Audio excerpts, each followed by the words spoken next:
Welcome to public TV news బులెటిన్ల ముందుగా headlines. భారత ప్రధానికి రష్యా దేశ అత్యున్నత పౌర పురస్కారం.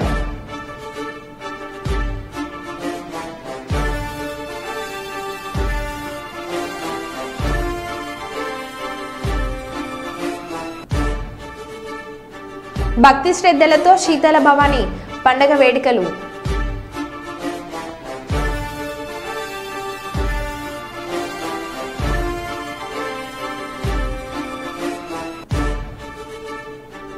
ప్రమాదానికి నిల్వెత్తు నిదర్శనం హన్మకొండ బస్టాండ్ రోడ్.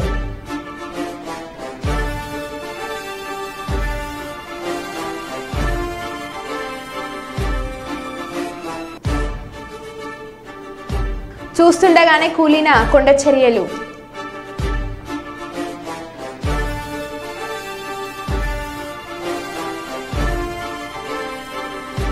మంత్రి సీతక్కను కలిసిన సినిమా డైరెక్టర్.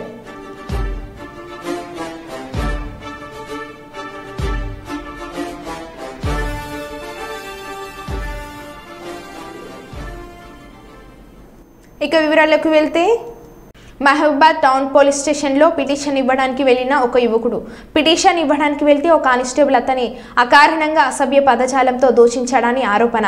మనస్తాపంతో యువకుడు నిద్రమాత్రలు మింగి ఆత్మహత్య ప్రయత్నం. ఆసుపత్రికి తరలించారు.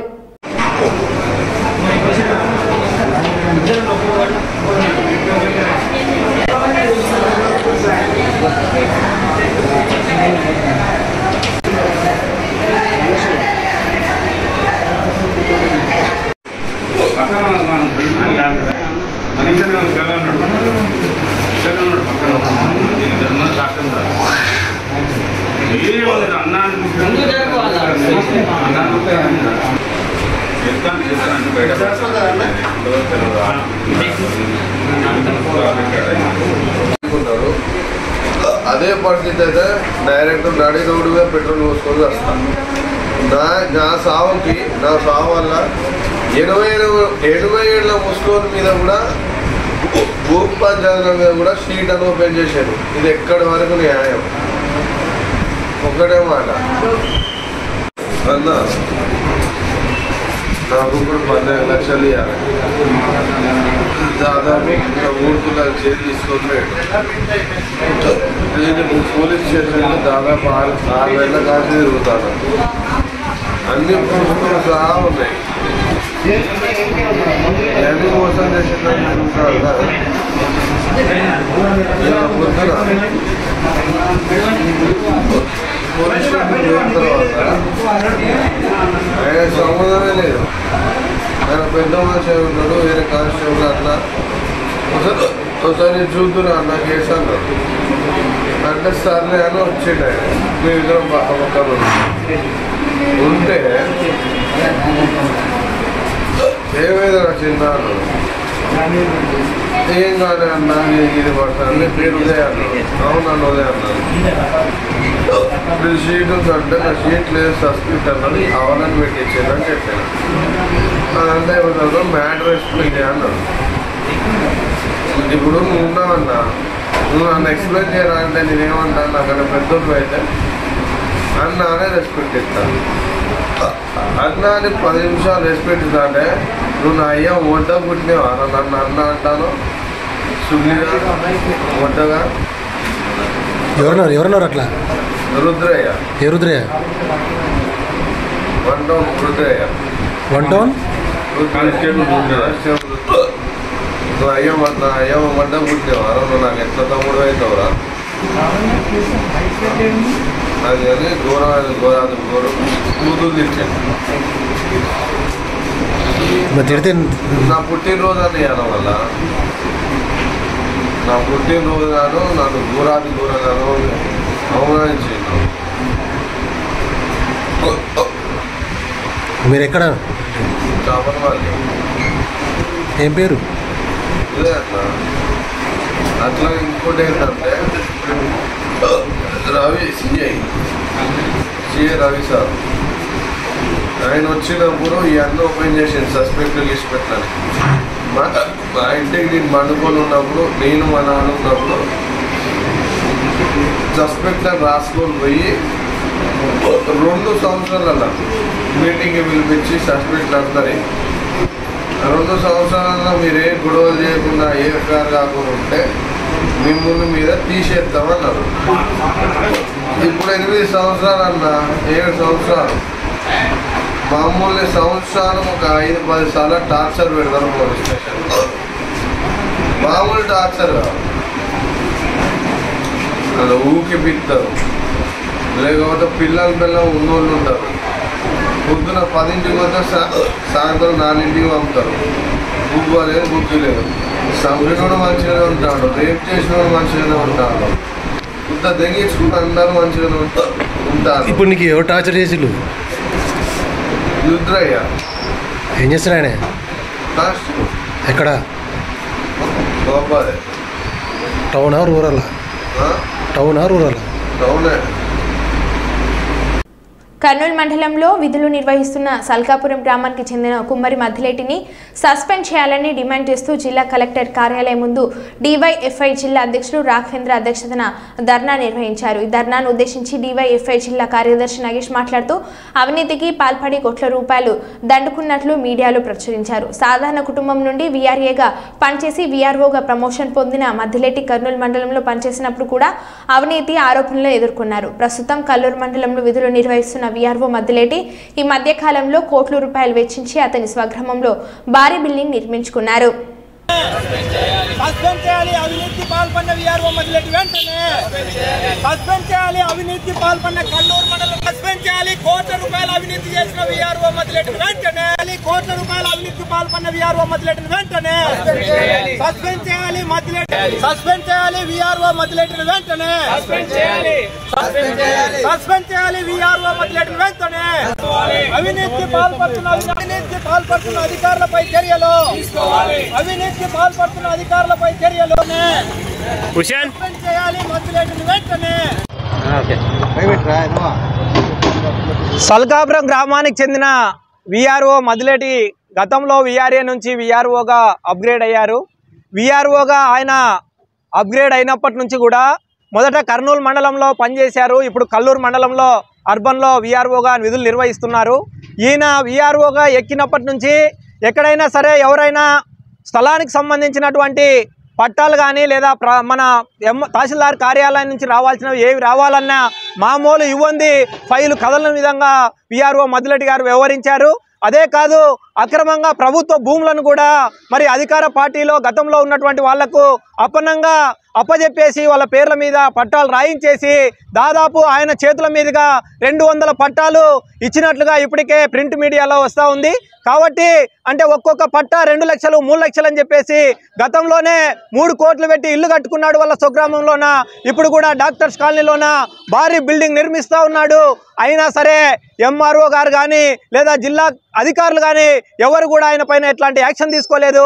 కాబట్టి భారత ప్రజాతంత్ర డివైఎఫ్ఐ ఈరోజు ఆయన పైన ఇమ్మీడియట్లీగా మీరు సస్పెండ్ చేయాలని చెప్పేసి మేము డిమాండ్ చేస్తున్నాం. లేకపోతే కనుక ఆయన సస్పెండ్ చేసే వరకు కూడా డివైఎఫ్ఐ ఆందోళన కొనసాగిస్తుందని చెప్పేసి ఈ సందర్భంగా మేము హెచ్చరిస్తూ ఉన్నాం. ప్రధానంగా మళ్ళీ వీఆర్ఓలు వాళ్ళ డ్యూటీ చేసేటప్పుడు చాలా మరి ప్రభుత్వ భూములను అక్రమంగా రాయిచ్చేసి ఒక్కొక్క పట్టాకి లక్షల రూపాయలు దండుకోవడం అనేది ఎంతవరకు సమంజసమని చెప్పేసి మేము అడుగుతా ఉన్నాం. ఎవరైనా పేదవాళ్ళు చిన్న పని చేయండి అంటే పేరులో మార్పు చేయండి అంటే కూడా దానికోసం వెళ్తే సంవత్సరాల తరబడి తిప్పుకునేటటువంటి తహసీల్దార్ కార్యాలయ సిబ్బంది ఈరోజు ఎవడైతే మామూలు ఇస్తాడో ఆ మామూలు ఇచ్చినటువంటి వాళ్లకు అక్రమాలు చేసే వీఆర్ఓలకు మాత్రం మరి వెంటనే నిమిషాల మీద పనులు చేస్తూ ఉన్నారు. అట్లాంటి వీఆర్ఓలకు సహకరించినటువంటి తహసీల్దార్ల పైన కూడా వెంటనే చర్య తీసుకోవాలని చెప్పేసి మేము డిమాండ్ చేస్తున్నాం. నా పేరు నాగేశు, డివైఎఫ్ఐ జిల్లా కార్యదర్శి, కర్నూలు. కుప్పం తెలుగుదేశం పార్టీ కార్యాలయంలో ఏర్పాటు చేసిన మీడియా సమావేశంలో మాట్లాడిన ఎమ్మెల్సీ కంచెల శ్రీకాంత్, మునిరత్నం రాజ్ కుమార్ ఎన్నికల్లో ఇచ్చిన హామీలన్నీ త్వరితగతిన అమలు చేస్తున్నారు. వైసీపీ హయాంలో భవన నిర్మాణ కార్మికులు ఉపాధి కోల్పోయి ఆత్మహత్యలు చేసుకున్నారు.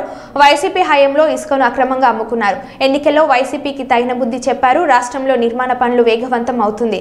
ఉచిత ఇసుకకు సంబంధించిన జిల్లా మానిటరింగ్ కమిటీ ఏర్పాటు చేశారు. కుప్పం నియోజకవర్గాన్ని అన్ని విధాల అభివృద్ధి చేస్తామని పేర్కొన్నారు. వాళ్ళు చేసిన దోపిడీ, ఇసుక దోపిడీతోటి 10 లక్షల పైచిలకు ఇళ్ళు పేదలకి గృహాలు కట్టుకునేటటువంటి అవకాశం ఉండేది. అంటే అవినీతి ఏ స్థాయిలో జరిగిందో మనం ఈ ఒక్క అంశం ద్వారా తెలుసుకోవచ్చు. ఒక లిక్కర్ ద్వారా ఏ విధంగా అవినీతి చేశారు, రమారమి 50-60 వేల కోట్ల రూపాయలు అవినీతి చేశారు. శాండ్ ద్వారా కూడా 50,000 కోట్ల పైచులకు అవినీతి. ఏ రంగం తీసుకున్నా కూడా దాంట్లో ప్రజలు వాళ్ళ బాగోగులు కాకుండా వైఎస్ఆర్సీపీ నాయకులు, ముఖ్యమంత్రి జగన్మోహన్ రెడ్డి, అప్పటి ముఖ్యమంత్రి జగన్మోహన్ రెడ్డి యొక్క లాభం అనేది దృష్టిలో పెట్టుకొని ఆ ప్రభుత్వం ప్రవర్తించింది. అందుకే వాళ్ళు బుద్ధి చెప్పి ప్రజలు 11 సీట్లు ఇవ్వటం జరిగింది. చంద్రబాబు నాయుడు గారు ఈరోజు కేవలం ఉచిత ఇసుక తీసుకొచ్చి లోడింగ్, రవాణా ఛార్జెస్ మాత్రమే ఉండేటట్టు ఏర్పాటు చేసి ప్రజలందరికీ అందుబాటులోకి ఇసుకను తీసుకురావడం జరిగింది. 100% నిర్మాణ రంగ పనులు వేగవంతం అవుతాయి. ఎంతో మందికి ఉపాధి దొరుకుతుంది. రాష్ట్రం మళ్ళీ సుభిక్షంగా ఉండటానికి ఇది ఒక మంచి అవకాశం కింద మారుతుందని చెప్పనేసి మేము ప్రగాఢంగా నమ్ముతున్నాం. సుప్రీంకోర్టు, అలాగే హైకోర్టు, నేషనల్ గ్రీన్ ట్రిబ్యునల్ వీళ్ళందరి నిబంధనలకు అనుగుణంగా ఈ ఇసుక పాలసీని తీసుకురావడం జరిగింది. అలాగే జిల్లా మానిటరింగ్ కమిటీ ఒకటి పెట్టి కలెక్టర్ గారిని, జేసీ గారిని, ఆర్డీఓ గారి పర్యవేక్షణలో ఈ కార్యక్రమం అంతా ఎంతో నిష్పక్షపాతంగా ట్రాన్స్పరెంట్ గా జరిగేదానికి కూడా ఈ అన్ని ఏర్పాట్లు కూడా ముఖ్యమంత్రి గారు చేయటం జరిగింది. కాబట్టి ప్రజలందరూ దీన్ని వినియోగించుకోవాలని చెప్పి తెలియజేస్తా ఉన్నాం. ప్రతి ఒక్క అంశంలో, అది హంద్రీనేవా అంశం కావచ్చు, నీళ్లకు సంబంధించి ఎన్టీఆర్ సృజల సంబంధించిన అంశం కావచ్చు, గ్రామాల్లో డ్రైనేజ్ సంబంధించి అన్ని విలేజెస్ లో ఎస్టిమేషన్స్ ప్రిపేర్ అయిపోయి, రోడ్లు మిగిలిన రోడ్లకు కూడా ఎస్టిమేషన్స్ ప్రిపేర్ అయిపోయి, నిన్న మోడల్ మున్సిపాలిటీ కింద తయారు చేయడానికి సిఆర్డిఏ నుంచి మోస్ట్ సీనియర్ ఎక్స్పర్ట్స్ ని చంద్రబాబు నాయుడు గారు ఇక్కడ పంపించడం జరిగింది. వాళ్ళు 3-4 రోజులు ఈ కుప్పం టౌన్ లోనే సర్వేలు అన్ని చేసి ఒక అసెస్మెంట్ చేసుకొని మోడల్ మున్సిపాలిటీగా, అంటే రాష్ట్రంలోనే అత్యద్భుతమైన మున్సిపాలిటీగా దీన్ని తీర్చిదిద్దడానికి కావాల్సిన ప్రణాళికలన్నీ రూపొందిస్తున్నారు. ఎంత డబ్బైనా ఖర్చైనా పర్లేదు, కుప్పాన్ని ఒక అద్భుతమైన అందమైన నగరంగా, వసతులతో కూడిన నగరంగా, అండర్ గ్రౌండ్ డ్రైనేజ్ తోటి ఎన్నో రకాలైన అంశాలతోటి తీర్చిదిద్దేదానికి ప్రణాళికలు కూడా రూపొందిస్తున్నామని తెలియజేస్తూ, ఇది అభివృద్ధి గత 30 సంవత్సరాల్లో ఎంత జరిగిందో దాన్ని మించిన అభివృద్ధి 5 సంవత్సరాల్లో జరగబోతుందని మేమందరం తెలియజేస్తున్నాం. గ్రామ పంచాయతీ కూడా అభివృద్ధి చెందేదానికి ప్రణాళికలు తయారు చేశాం. గ్రామ వికాస పత్రాలు చేశాం. మొదటి విడతగా ఒక పంచాయతీకి సంబంధించి 1 కోటి రూపాయలు, పెద్ద పంచాయతీలు అయితే 2 కోట్ల రూపాయలు తక్షణం కార్యక్రమాలు చేపట్టమని చెప్పి మా ముఖ్యమంత్రి గారు ఆదేశాలు ఇచ్చారు. కాబట్టి అవి కూడా మా ప్రతి ఒక్క పంచాయతీలో కూడా అవన్నీ కూడా చేసుకోవాలని చెప్పి తెలియజేస్తూ, కుప్పంలో ఇది ఎప్పుడు కూడా ఒక ఆదర్శ నియోజకవర్గం. ఇక్కడ ఏ కార్యక్రమం చేసినా కానీ ఒక ప్రయోగాత్మకంగా చేస్తాం. ఈరోజు ప్రభుత్వం చేపట్టే పనులన్నీ కూడా అతి తక్కువ ఖర్చుతో నాణ్యమైన పనులు చేపట్టాలని, ప్రజలకు ఎప్పుడూ శాశ్వతంగా ఉపయోగపడే పనులు చేయాలని చెప్పి కార్యక్రమం చేపట్టాం. కాబట్టి ప్రతి ఒక్క గ్రామానికి కూడా ఒక ప్రణాళిక, అదేవిధంగా ఇందాక మన ఎమ్మెల్సీ గారు చెప్పినట్టుగా కుప్పం పట్టణానికి ఒక సమగ్రమైనటువంటి ఒక అభివృద్ధి ప్రణాళిక తయారు చేసి శాశ్వతంగా జగిత్యాల జిల్లా కేంద్రంలోని మేరు సేవా సంఘం ఆధ్వర్యంలో ఆషాఢ మాసం పోచమ్మ బోనాల పండుగ పోస్టర్ను జగిత్యాల బల్దియా చైర్పర్సన్ అడావుల జ్యోతి లక్ష్మణ్ ఆవిష్కరించారు. బుధవారం చైర్పర్సన్ నివాసంలో మేరు సేవా సంఘం కార్యవర్గ సభ్యులు మర్యాద పూర్వకంగా కలిసి ఆషాఢ మాస పోచమ్మ బోనాలు కార్యక్రమంకు ఆహ్వానించారు.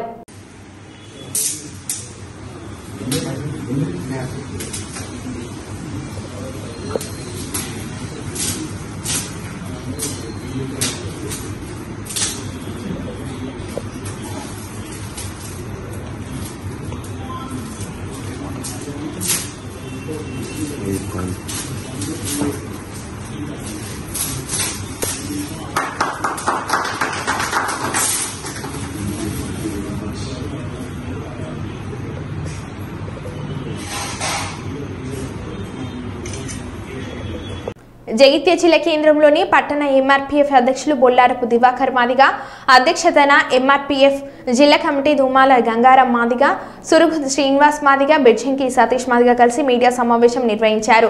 ఈ సందర్భంగా మీడియాతో మాట్లాడుతూ జగిత్యాల శాసనసభ్యులు సంజయ్ కుమార్ తను కాంగ్రెస్ పార్టీలో చేరిన సందర్భంగా మరియు తన జన్మదినం సందర్భంగా జగిత్యాలలో తన అనుచరులు ఫ్లెక్సీలు ఏర్పాటు చేయడం జరిగిందని, ఈ ఫ్లెక్సీలలో కాంగ్రెస్ పార్టీ జిల్లా అధ్యక్షుడు తెలంగాణ ప్రభుత్వ విప్ అట్లూరి లక్ష్మణ్ కుమార్ ఫోటో ఫ్లెక్సీలపై లేకపోవడాన్ని తీవ్రంగా ఖండిస్తున్నామని అన్నారు. తన పుట్టినరోజు జరుపుకున్న సందర్భంగా కానీ జగిత్యాల జిల్లాలో జగిత్యాల కాంగ్రెస్ పార్టీ జిల్లా అధ్యక్షులు అడ్లూరు లక్ష్మణ్ కుమార్ గారు మాదిగ బిడ్డ, ఈ జిల్లాకు పెద్ద దిక్కుగా ప్రభుత్వ విప్పు, ఈ జిల్లాలో ఏకైక ఒక ప్రభుత్వంలో అత్యున్నత స్థానంలో ఉన్నటువంటి ప్రభుత్వ విప్పు గారి ఫోటో పెట్టకుండా ఒక జిల్లా పార్టీ అధ్యక్షుడు మరి ఫోటో పెట్టకుండా నీ కనుచన్నల్లోనే జగిత్యాల్లో నీ జన్మదిన సందర్భంగా ఏర్పడ్డటువంటి ఫ్లెక్సీలు కూడా నువ్వు చెప్తేనే ఇక్కడ జగిత్యాల్లో ఫ్లెక్సీలు కట్టిన సందర్భంగా మరి నీకు తెలియకుండా ఏ కార్యకర్త కూడా నీ ఫ్లెక్సీ కట్టే అవకాశాలు లేవు. నీవు కాంగ్రెస్ పార్టీలో చేరు, నువ్వు ఇంకో పార్టీలో చేరు. మేము పార్టీ పక్షాన్ని ఎప్పుడు కూడా మేము నిన్ను వ్యతిరేకించేది లేదు, దాని గురించి కూడా మాకు సంబంధం లేదు. కానీ కాంగ్రెస్ పార్టీని ఇక్కడ ఎక్కడో మూలకు పడ్డటువంటి కాంగ్రెస్ పార్టీని అడ్లూరు లక్ష్మణ్ కుమార్ గారు కష్టపడి పార్టీని నిలబెట్టి ఒక మాదిగ బిడ్డగా ఒక జిల్లాలో పెద్ద దిక్కుగా ఉన్నటువంటి ఒక మాదిగ బిడ్డ అడ్లూరు లక్ష్మణ్ కుమార్ మీద పెట్టకపోవడం అంటేనే ఈ మాదిగల మీద నీకు ఎంత చిన్న చూపు ఉందో మరి ఇది చూస్తేనే మాకు అర్థమవుతూ ఉంది. రాజకీయాలు ఏవైనప్పటికీ కూడా ఒక మనిషిని గౌరవించడంలో, ఒక నాయకుడిని గౌరవించడంలో సంజయ్ కుమార్ కుల వివక్షతోటి ఒక దురపోకడితోటి పోతున్నట్టు మాకు మరి తెలుస్తూ ఉంది. గతంలో ఇదే దళిత సామాజిక వర్గానికి చెందినటువంటి అప్పుడు ఆనాడు ఉన్నటువంటి ఎస్సీ సంక్షేమ శాఖ మంత్రి కొప్పుల ఈశ్వర్ గారిని కూడా మీరు రాజకీయంగా అణగదొక్కి జగిత్యాలలో నువ్వు అడుగుపెట్టద్దని పలు సందర్భాల్లో హెచ్చరించినటువంటి సందర్భాలు మాకు కనిపించినాయి. కానీ ఏ దళిత బిడ్డలైతే నీకు వెన్నంటి నిలబడి నిన్ను గెలిపించిండ్రో ఇవాళ ఆ బిడ్డలను నువ్వు అవమానపరిచే విధంగా నువ్వు వ్యవహరిస్తూ ఉన్నావు. ఇవాళ చెప్తా ఉన్నావు, నేను నాకు జగిత్యాల ప్రజలు డబుల్ బెడ్రూమ్ ఇచ్చినటువంటి ప్రజలు నాకు ముఖ్యమని చెప్తా ఉన్నావు.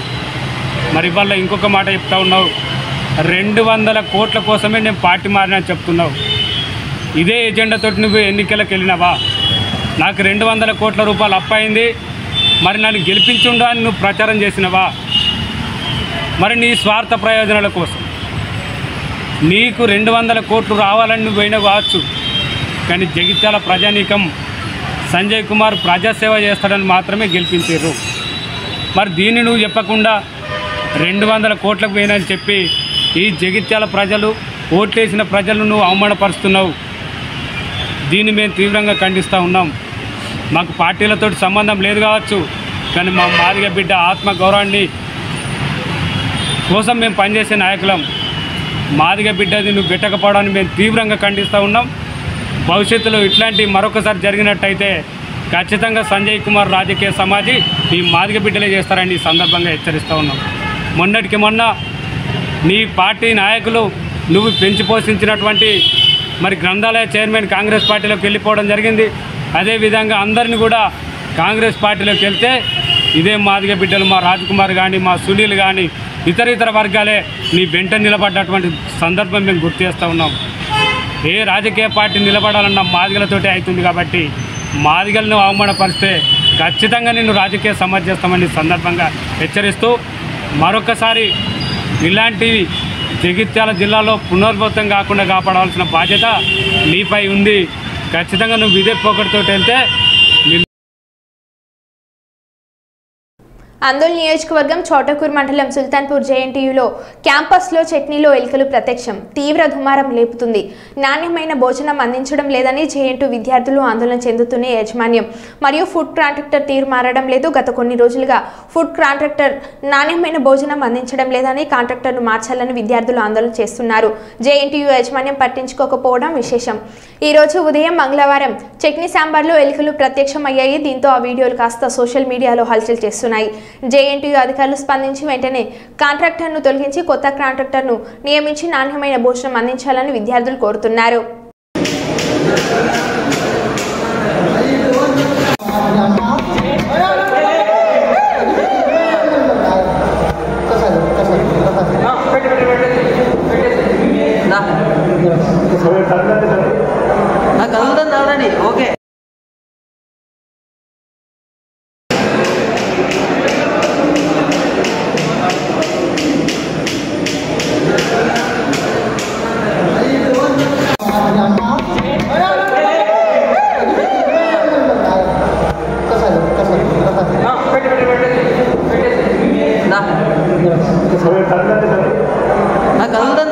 Okay Every day they will send us food, how it is being done, kitchen photo, వండుతున్న ఫోటో అంతా కూడా మేము పై నుంచి మాట్లాడుతాం. ఇది మీ జాబ్ అండి. మీరు నాకు తెలుసు, నేను కూడా being a government employee, I know there are certain limitations to us. But వచ్చి తిట్టడానికి లిమిటేషన్స్ ఏం అవసరం లేదు. మీ వాడాన్ని తిట్టడానికి మీకు లిమిటేషన్స్ ఏమీ లేవు. You can always scold them. And వాళ్ళంతా అవుట్ సోర్సింగ్ పీపుల్. మరి ఒక్క మాట మీరు ఎంతో భయపెట్టచ్చండి వాళ్ళని. వచ్చి నువ్వు ఇలానే తింటావా అని ఆమె గట్టిగా అడిగితే ఇలా చేసేదానికి ధైర్యం ఉంటుందండి వాళ్ళకి. వాళ్ళు చేయకపోతే కుక్ చేయకపోతే వాళ్ళతో క్లీన్ చేయించండి. మీ కళ్ళ ముందు పోస్తున్నారు వాళ్ళు. వంట వాళ్ళ దరిద్రం ఏంటి? నీళ్ళు ఇక్కడే ఉంటుందా? చెప్పండి, నీళ్ళు ఇక్కడే ఉంటుందా అడుగుతున్నా. పర్మనెంట్ పర్మనెంట్ మీకు పని చేయడం ఇష్టం కదా, ఇంట్లో పోయి వేరే పని చేయండి. పిల్లలు ఆరోగ్యంగా చదవడం అంటున్నాం. నిన్న ఉన్నట్టు ఎదురుపోతున్నారమ్మా. ఇది ఏమైనా కొత్తగా చేస్తున్నారా? ఎవ్రీడే క్లీన్ పెట్టుకుంటే నీట్గా ఉంటుంది. బుర్ర పని చేసి మాట్లాడుతున్నావు, పని చేయకుండా మాట్లాడుతున్నావు. అసలు పైన నీకు నవ్వు వస్తుంది నేను మాట్లాడుతుంటే. ఇది ఇప్పుడే తీసినారా? దీని స్మెల్ చూడది, దీంట్లో వేసుకుంటావు ఎట్లాంటిది? అసలు ఎంత దరిద్రమైన కిచెన్. అందరూ శుభ్రంగా నిద్రపోతారని అర్థమవుతా ఉంది. జీతాలు తీసుకుంటున్నారు, నెక్స్ట్కి వెళ్తున్నారు. ఏదో నువ్వు కొట్టామన్నా నువ్వు చూడక్క.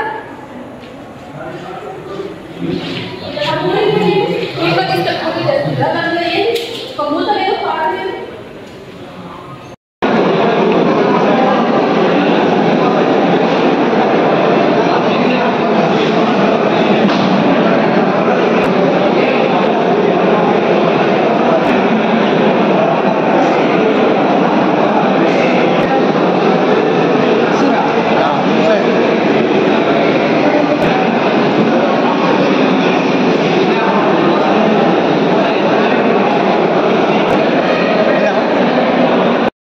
ఏలేశ్వరం మండలంలో ఏలేశ్వరం, లింగపర్తి, భద్రవరం గ్రామాలలో మంగళవారం పంట కాల్వల పూడిత తీత పండ్లు శాసనసభ్యురాలు శ్రీమతి శ్రీ సత్యప్రభ రాజా జనసేన ఇన్ఛార్జ్ పరువుల తమ్మయ్య బాబు కొబ్బరికాయ కొట్టి ప్రారంభించారు. అనంతరం మీడియాతో మాట్లాడుతూ పత్తిపాడు నియోజకవర్గంలో అధిక శాతం ప్రజలు వ్యవసాయం, దాని అనుబంధ రంగాలలో పనిచేస్తూ జీవనోపాధి కొనసాగిస్తుంటారు అని, వ్యవసాయ ప్రాధాన్యత గల నియోజకవర్గంలో గత 5 సంవత్సరాల ప్రాజెక్టు కాల్వలు నిర్లక్ష్యంకు గురైనవని అన్నారు.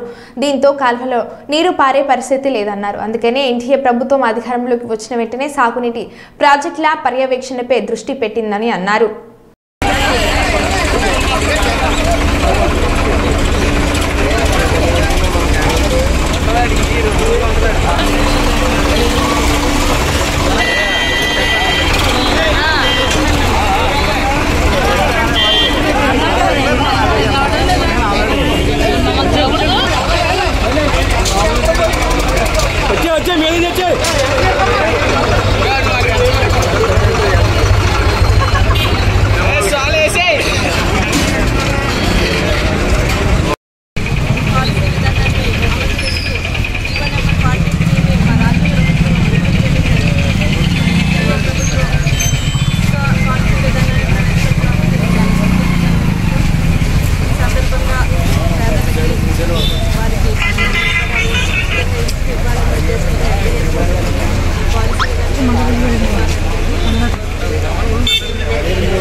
రెడ్డి ప్రభుత్వం దాదాపు 50,000 కోట్లు దాదాపుగా దోచుకోవడం జరిగింది.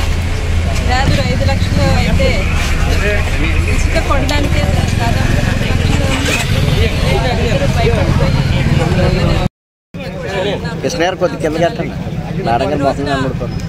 ఉచిత ఇసుక పాలసీ విధానాన్ని అమలు చేస్తూ జీవో నెంబర్ 43ని మా రాష్ట్ర ప్రభుత్వం విడుదల చేయడం జరిగింది. మా ఎన్డీఏ ప్రభుత్వం ఇసుక పాలసీ విధానాన్ని ప్రవేశపెట్టడం అన్నది చాలా సంతోషకరమైన విషయం. ఈ సందర్భంగా పేదలకి వారికి అండగా నిలబడాలి, ఉచితంగా ఇసుక ఇవ్వాలనే ఉద్దేశంతో ఎన్డీఏ కూటమి ఈ పాలసీ విధానం ప్రవేశపెట్టింది. వారి అందరికీ కూడా గౌరవనీయులు సీఎం గారు చంద్రబాబు నాయుడు గారికి, పవన్ కళ్యాణ్ గారికి, అదేవిధంగా మోదీ గారికి అందరికీ మా నియోజకవర్గ ప్రజల తరఫున కృతజ్ఞతలు తెలియజేసుకుంటున్నాం. గత 5 ఏళ్ల కాలంలో ఏదైతే జగన్మోహన్ రెడ్డి ప్రభుత్వం ఇసుకని దాదాపు 50,000 కోట్లు దాదాపుగా దోచుకోవడం జరిగింది. పేద ప్రజలు ఇల్లు కట్టుకోవడానికి కూడా భయపడిపోయి సగం నిర్మాణాల్లో కూడా ఆపేయడం జరిగింది. నిర్మాణ రంగం అన్నది గత 5 ఏళ్ళుగా కుదేళ్ళు అయిపోయింది. గృహ నిర్మాణ మంజూరు 5 లక్షలు అయితే ఇసుక కొనడానికే దాదాపు 3 లక్షలు అవ్వడం జరిగి వారందరూ భయపడిపోయి నిర్మాణాన్ని ఎక్కడికక్కడ ఆపేశారు. ఈ పరిస్థితి చూసి, ఇసుక దోపిడీని చూసి గత ఎన్నికల్లో ఇచ్చిన హామీని నెల రోజుల్లోనే దాన్ని అమలు చేయడం అన్నది చూస్తుంటేనే మా ఎన్డీఏ కూటమికి పేద ప్రజల పట్ల ఉన్న నిబద్ధతకి ఒక నిదర్శనం. ఖచ్చితంగా ఈ దోపిడీని అణిచేయాలి, పేద ప్రజలకు అండగా నిలబడాలనే ఉద్దేశంతో ఆ రోజు చంద్రబాబు నాయుడు గారి నిర్ణయం తీసుకోవడం జరిగింది.